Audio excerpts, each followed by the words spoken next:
인자가 즉 예수님이 자기 영광으로 모든 천사와 함께 올 때에 자기 영광의 보좌에 앉으리니 모든 민족을 그 앞에 모아놓고 각각 분별하기를 목자가 양과 염소를 분별하는 것 같이 하여 양은 그 오른편에 염소는 왼편에 두리라.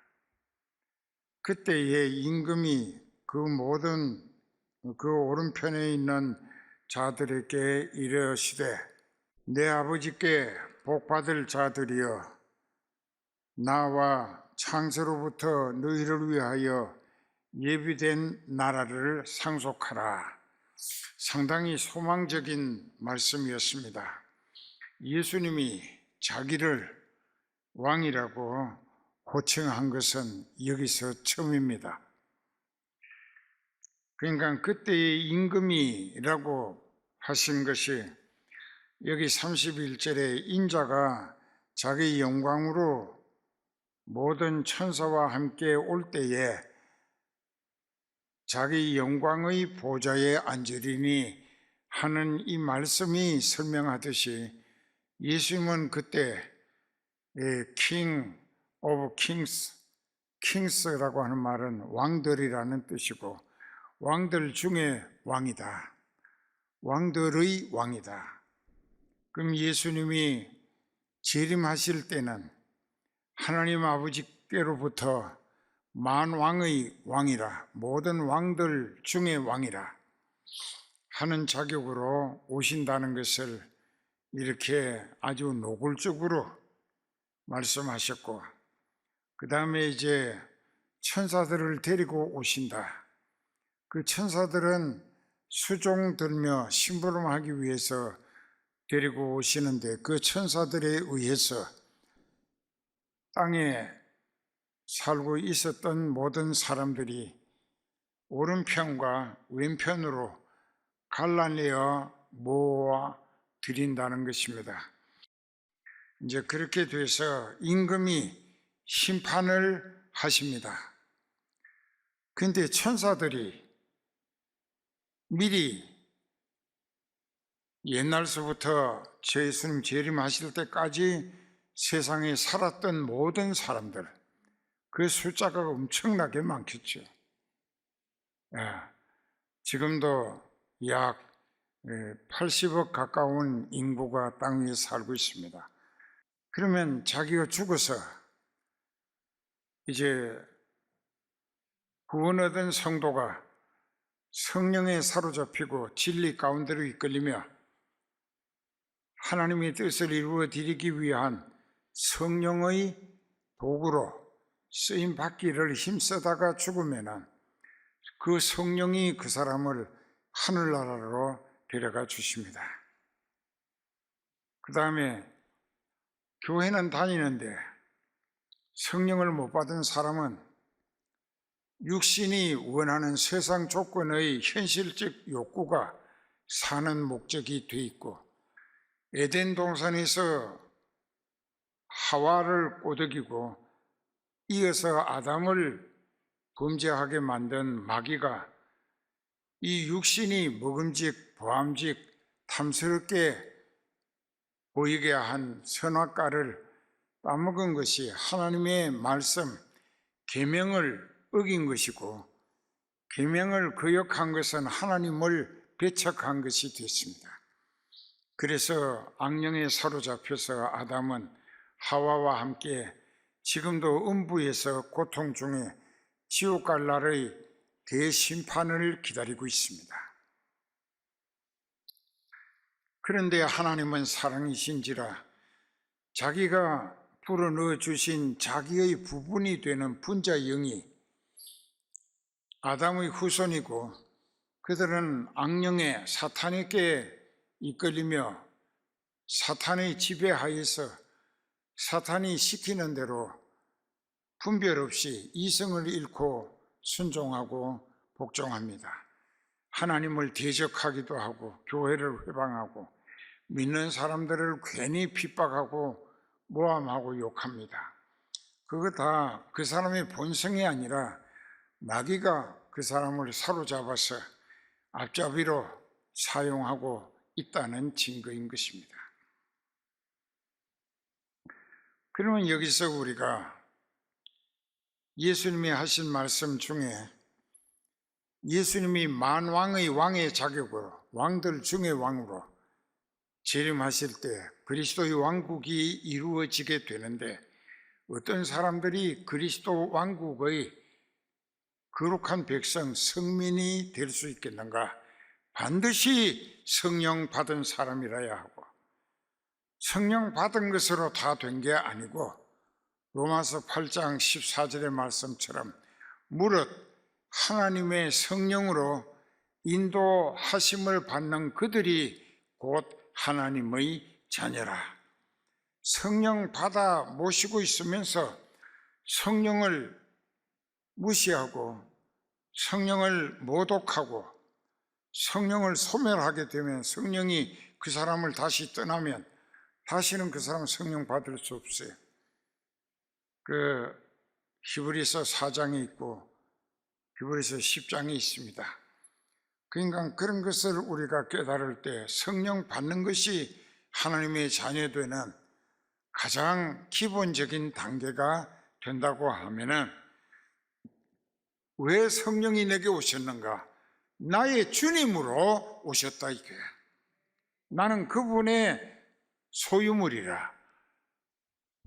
그래서 우리는 확실히 깨달아야 할 것이, 성령 받아놓고도 성령의 지시를 받아들이지 않아. 그러니까는 여기 양과 염소로 판별하시는 예수님의 기준은 어떤 것인가? 여기 아주 간단합니다. 예수님의 입장에서 성령의 지시와 인도하심을 받아 순종하고 쓰임받은 사람은 천국 갈 사람이다 이게. 예수님의 입장을 따라, 자기 입장 아니고, 인간 자기 입장도 예수님께 맡기고 예수님의 입장에 서서 성령에 이끌리며 예수님의 뜻을 이루어 드리자고 힘쓰고 애쓰며 더 많은 영혼 천국 갈 수 있게 하기 위하여 전도와 선교에, 하여튼 자기 생각, 말, 행동을 거기다가 집중한 사람은 다 천국 간다 이게. 그것은 사도행전 20장 24절에 사도 바울이 자기 사명 고백을 할 때, 나의 달려갈 길과 주 예수께 받은 사명 곧 은혜의 복음, 은혜의 복음, 그레이스 가스펠이에요. 지금부터 어떤 사람들이 예수님의 입장을 따라 살았는가? 여기 예수님이 31절에서부터 인자가 자기 영광으로 모든 천사들을 데리고, 모든 천사라, 홀 엔젤스라, 모든 천사, 전체 천사라, 전체 천사가 숫자가 얼마나 많은지 모르는데, 역사 속에서 이 세상에 태어났다가 죽은 모든 사람들이 다 예수님 앞에 천사들이 모아놓는다 이게. 그런데 성령에 이끌려서 성령의 지시와 감동에 기쁨으로 순종하여 쓰임받기를 힘썼던 성도들은 예수님 오른편에, 성령 받았어도 성령을 무시하고 마귀에게 사로잡혀서 마귀가 유혹하고 또 위협하고 여러 모양으로 마귀가 시키는 대로 마귀에게 순종하여 마귀의 뜻을 따라 살았던 사람들은 전부 왼편에 선다. 그럼 어떻게 구분 짓느냐? 여기 보면은 이제 33절, 양은 그 오른편에 염소는 왼편에 두었다. 구약 성경에서부터 신약 성경을 총괄해서 하나님, 예수님 오른편, 왼편에 대한 것이 아주 너무나 확연히 구분되어 기록되어 왔는데, 오른편에는 이제 생명과 영생, 또 위엄과 영광, 그리고 하나님이 힘있게 하심을 받는 자다. 힘을 계속 밀어주신다 그 말이에요. 그 왜? 예수님의 뜻을 따라 예수님의 입장을 위해서 성령의 지시대로 이끌리며 쓰임받기를 힘쓰니까 그 인생은 생각이나 말이나 행동이 몽땅 다 예수님을 위한 것뿐이다 이게. 그러니까 예수님이 계속 그 사람이 그 일을 할 수 있도록 자기 뜻을 이루기 위해 필요한 건강도 병 고쳐가며 쓰시고 필요한 물질도 넉넉히 밀어주신다 이게. 그러니까 예수님이 힘을 밀어주실 수 있는 자리가 오른편에 있는 성도들이다. 이제 알아듣죠? 예, 그래서 그들을 칭찬하십니다. 그러니까 34절에 그때에 예수님이 그 오른편에 모여진 자들에게 이르시기를 내 아버지 하나님께 복받을 사람들이여 나와서 창세로부터 너희를 위하여 하나님이 예비하신 천국을 상속받아라. 천국의 주인이 된다 이게. 그게 천국 들어가는 거예요. 하나님과 예수님과 성령으로 더불어 영원히 함께 사는 신의 세계에 신이 된 자격으로 들어간다. 왜 신이 되느냐? 하나님은 신이라. 그러니까 하나님의 아들, 딸도 신이 되는 거예요. 그래서 거기 들어가는 거예요. 가서 나는 성령과 연합해서 아버지와 아들로 더불어 영원히 같이 산다 이게. 그 이터널 라이프, 영원한 생명이라. 그리고 forever, 영원히 산다 이게. 그러니까 이런 것을 믿어지는 믿음은 성령 받았을 때 성령의 체험과 감동으로 믿어지게 돼 있다 이게. 그리고 이제 예수님이 설명하십니다. 그때 36절부터 보면 내가 배고플 때에 너희가 먹을 것을 줬고 목마를 때에 물 마시게 해줬고 나그네 되어 갈 곳 없을 때 너희 집으로 영접했고 또 입을 옷이 없을 때 옷 입혀줬고 병 들었을 때에 돌아보았고 옥에 갇혔을 때와 또 예수님이 괴로움 당하실 때 와서 위로했다 이런 말씀인데 여기서 보면 병 드신 일도 없는 예수님 그렇잖아요. 예수님은 병든 일이 없어요. 그분은 하나님이에요. 그 우리가 에덴 동산에서 아담과 하와가 마귀의 꾀임에 범죄하지 않았더라면 우리도 병 앓는 일이 없어. 죽는 일도 없어. 하나님이 생명과일로 농사 지어서 따먹기만 하면 하나님과 더불어 영생하도록 만들어지고 살게 하시는 에덴 동산이었다고. 그랬는데 그들이 대답합니다.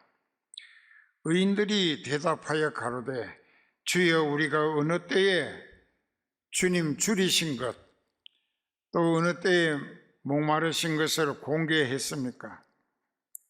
물 마시게 했습니까? 또 어느 때에 옷 입혔고 영접해서 우리 집에 모셨고 또 병들었을 때에 문병 갔었고 이렇게 했는가고 우리는 주님께 그렇게 한 일이 없다라고 아주 겸손하고 진솔하게 주님에게 우리가 그렇게 한 일이 없다고. 그러니까 40절에 가서 주님이 해명을 하시는데 잘 기억하세요.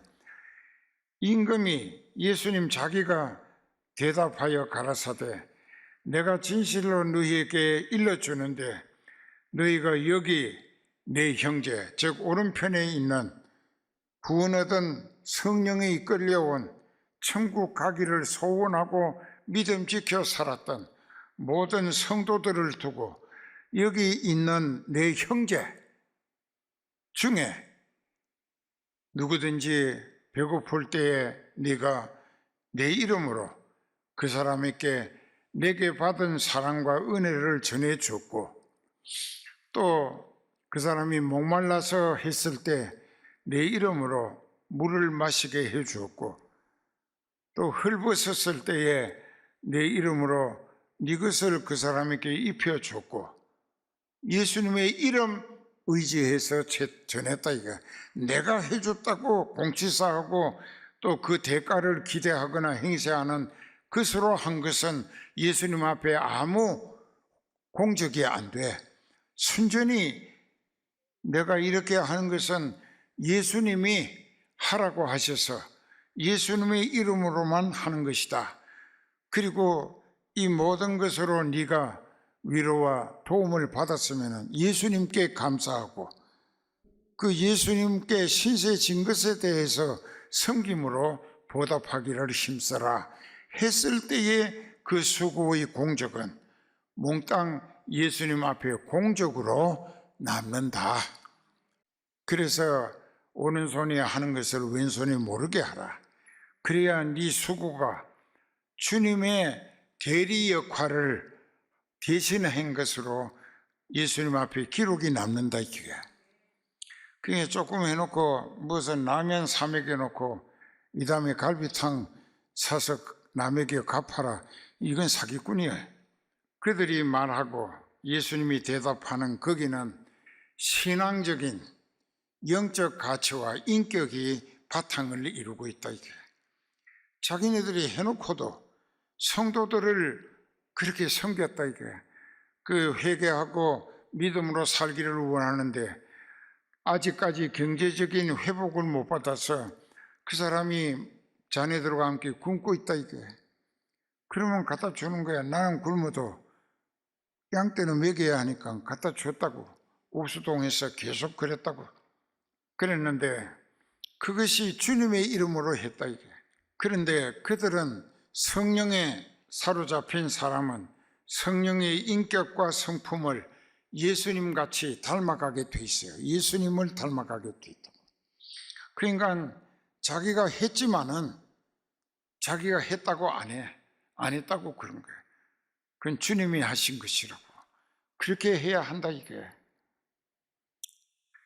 그리고 이제 예수님이 이제 그 사도 바울을 처음 만나 주실 때에 다메섹 도상에서 해보다 더 밝은 빛으로 나타나시고 그가 땅에 엎어져서 미시오니까 했을 때 나는 네가 핍박하는 예수라.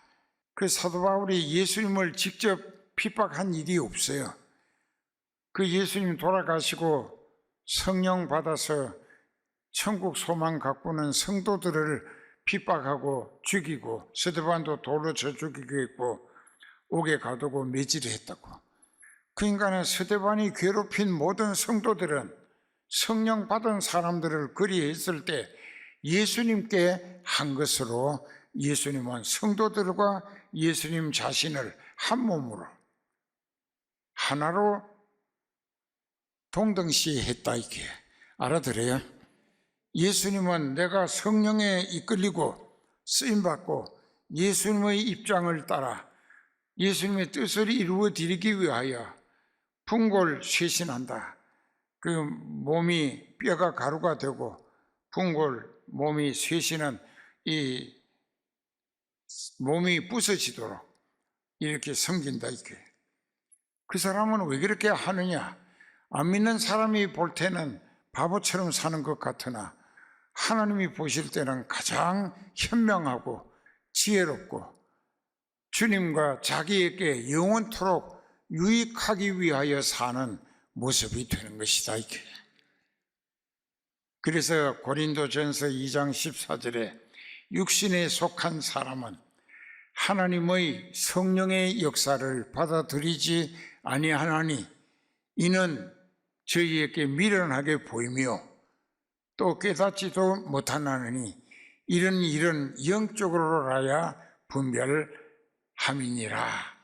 41절부터 보면 왼편에 있는 자들에게 이르시되 저주를 받은 자들아. 저주는 하나님의 형벌입니다.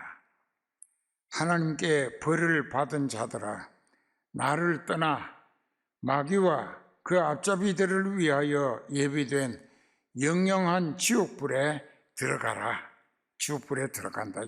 예수님이 직접 지옥불이 있다고 말씀하신 거예요. 그 지옥불은 왜 준비하셨느냐? 마귀를 위하여 준비했는데 결국 마귀 앞잡이들까지 마귀와 한테 묶어서 다 거기 쳐넣는다 이게. 그리고 예수님이 설명하십니다. 내가 줄일 때에 너희가 먹을 것을 주지 않았고 목마를 때에 마시게 하지 않았고 나그네 되었을 때에 너희 집에 맞아들이지도 않았고 또 내가 옷이 입을 게 없었을 때도 입혀주지 않았고 병들었을 때나 옥에 갇혔을 때에 여기서 병들었을 때나 옥에 갇히신 것은 예수님은 옥에 갇히신 일도 없고 병든 일도 없었어요. 이건 모든 성도들이 예수님과 한 몸이다. 그러니까 성도가 당하는 것은 예수님이 자기도 같이 당하시는 것으로 묶어 주셨다 그 말씀이에요. 그래서 돌아보지 아니했다. 그러니까 그들은 오히려 뻔뻔스럽게 하는 말이 주여 우리가 언제 주님이 줄이시는 것을 보고도 공개하지 않았으며 음식 드리지 않았으며 나그네 되신 것을 보고 영접지 않았고 또 병드신 것이나 옥에 갇혔을 때 무난하지 않았는가고. 그래서 자기네들은 예수님을 만나지 못했기 때문에 예수님의 사정이 어떤지를 몰라서 못했다라는 변명입니다. 그가 얼마든지 할 수 있었던 것은 주변에 믿음으로 성령에 이끌리며 천국 갈 소망을 목적으로 어렵게 사는 사람들이 있었음에도 그들을 무시하고 바보처럼 미련하게 생각했다고. 참 어리석은 자라고. 임금이 대답하여 가라사대 45절에 내가 진실로 너희에게 이르노니 이 지극히 작은 자, 즉 예수님을 믿음으로 당하는 어려운 사람들에게 하지 아니한 것이 곧 내게 하지 아니한 것이니라 하시고 판결을 내리실 때 그들은 영원한 지옥 형벌에 의인들은 영생에 들어가게 판결해 주셨다. 내가 이제 11절부터 또 내가 크고 휜 보좌와 그 위에 앉으신 자를 보니 땅과 하늘이 그 앞에서 피하여 간 데 없더라. 이 세상이 없어지는 거예요. 종말이 오면. 또 내가 보니 죽은 자들이 물은 대소하고 그 보좌 앞에 섰는데 책들이 펴있고 또 다른 책이 펴졌으니 그 생명책이라. 죽은 자들이 물은 대소하고 자기의 행위대로 기록된 책에 의해서 심판을 받고 음부에 던지워진다. 그래서 이것이 대심판, 흰 보좌에 앉으신 예수님의 대심판이라. 그 앞에는 생명책도 있고 행위록을 만든 책도 있다 이게. 행위록은 그 인생의 평생을 어떻게 살았는가. 그 예수님이 그걸 왜 안 쓰시겠는가. 그런 것을 예수님이 그 사람 심판하실 때 네 평생이 어떻게 살았는가 네가 한번 봐라. 쫙 보이게 해주신다. 할 말이 없는 거예요. 은혜 받을 기회도 주셨고 오늘 여기 있는 사람들이라도 깨달아서 회개하고 겸손해집시다. 그래서 이제 오늘 말씀은 양과 염소로 구분 짓는 판결을 예수님이 하시는데 그 판결의 기준은 자기 인생이 어떻게 살았는가로 결정지어 온 것이다 그 말이에요. 그건 예수님께 전혀 책임없어. 그 사람 자신이 생각이나 말이나 행동으로 어떤 인생을 살았는가는 자기가 산 그대로 예수님께 심판을 받고 믿음으로 살았으면 천국 가고 거짓된 신앙으로 마귀에게 앞집이 노릇 하다가 죽었으면 그 인생은 음부로 가서 그때 심판받고 나면은 사망과 음부도 불못에 던지우니 이것이 둘째 사망 곧 지옥불이라 했다는 것입니다.